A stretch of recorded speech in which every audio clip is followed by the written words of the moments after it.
ফেব্রুয়ারিতে ত্রয়োদশ জাতীয় সংসদ নির্বাচন। সারা দেশ প্রস্তুত হচ্ছে একটি অবাধ, সুষ্ঠু এবং গ্রহণযোগ্য নির্বাচনের জন্য। কি ভাবছেন সাধারণ মানুষ থেকে শুরু করে আগামী জনপ্রতিনিধিরা? সে কথা জানাতে ডিবিসি নিউজের ইলেকশন এক্সপ্রেস ছুটে যাচ্ছে সব সংসদীয় আসনে। এখন রয়েছে সংসদীয় আসন 54, রাজশাহী 3।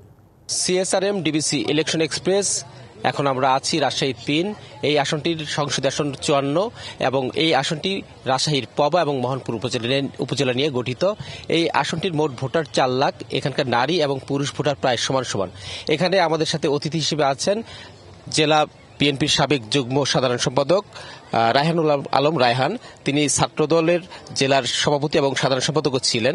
আপনাকে স্বাগত জানাচ্ছি। আপনি এখানে মনোনয়ন প্রত্যাশী যেটি বলছিলেন, এখানে কতটা আশা করছেন মনোনয়ন পাওয়ার বিষয়ে? আপনি কতটা আশাবাদী? বিসমিল্লাহির রহমানির রহিম। আজকে আপনাদের ডিবিসি চ্যানেলের মাধ্যমে আমার পবা মোহনপুরবাসী এবং সারা বাংলাদেশের মানুষকে আমি আন্তরিক অভিনন্দন জানাই। আমরা রাজশাহী জেলার এই পবা উপজেলার আমি এইখানকার বাসিন্দা এবং দীর্ঘদিন যাবৎ পার্টির জন্মলগ্ন থেকে আমরা এখানে কাজ করছি। আমার 1986 সাল থেকে এই পবা উপজেলায় বিচরণ। এইখানে সমস্ত রাজনৈতিক কর্মকাণ্ড এবং সামাজিক কর্মকাণ্ডে আমরা সারাক্ষণ জনগণের সাথে মিলেমিশে আছি। সুতরাং আমি বিশ্বাস করি দল যে ফর্মুলায় আছে, দল যে ধরনের আগামীতে প্রার্থী দিতে চাচ্ছে, ইনশাল্লাহ সেই দিক দিয়ে সম্পূর্ণরূপে আমরা যোগ্য বলে মনে করি এবং দল ইনশাল্লাহ সেই বিবেচনায় নেবে এবং আমাদেরকে নমিনেশন দিবে ইনশাল্লাহ। আপনি সুযোগ পেলে এই আসনের কোন বিষয়গুলোকে প্রাধান্য দিয়ে কাজ করবেন? আসলে দেখেন, এই পবা এবং মোহনপুরে আমাদের প্রচুর পরিমাণে সবজি ফসল হয় এবং সেই ফসলটি আমাদেরকে ঢাকায় নিয়ে যেতে হয় রপ্তানি করার জন্য। আমরা চাই যে পবার ভিতরে একটা বাংলাদেশের এই রাজশাহী বিভাগে একটা এয়ারপোর্ট আছে, সেটি পবার ভিতরে অবস্থিত।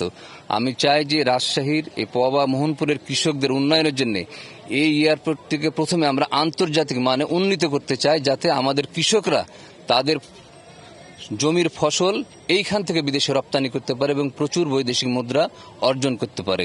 দ্বিতীয়ত হচ্ছে যে পবাটা হচ্ছে আমাদের শহরতলির চারপাশে দিয়ে এই পবা অবস্থিত।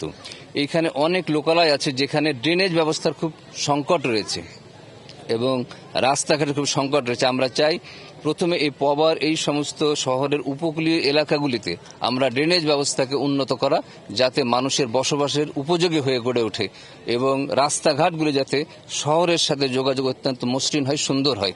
আমি সেইগুলিকে আগে প্রাধান্য দেব। এই আসনে নির্বাচনে কাদেরকে প্রধান প্রতিপক্ষ হিসেবে দেখছেন আগামী নির্বাচনে, এবং তাদের মোকাবেলায় কি ধরনের ভূমিকা থাকবে আপনাদের কৌশল?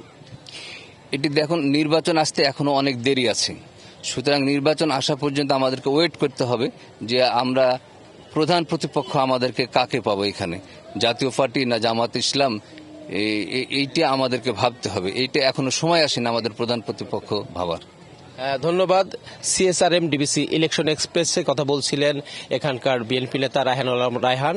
এবং আমরা এখন এই আসনটিতে আছি রাজশাহী 3। এরপরে আমরা থাকবো আবারও। সে পর্যন্ত পর্দায় চোখ রাখুন সবাই।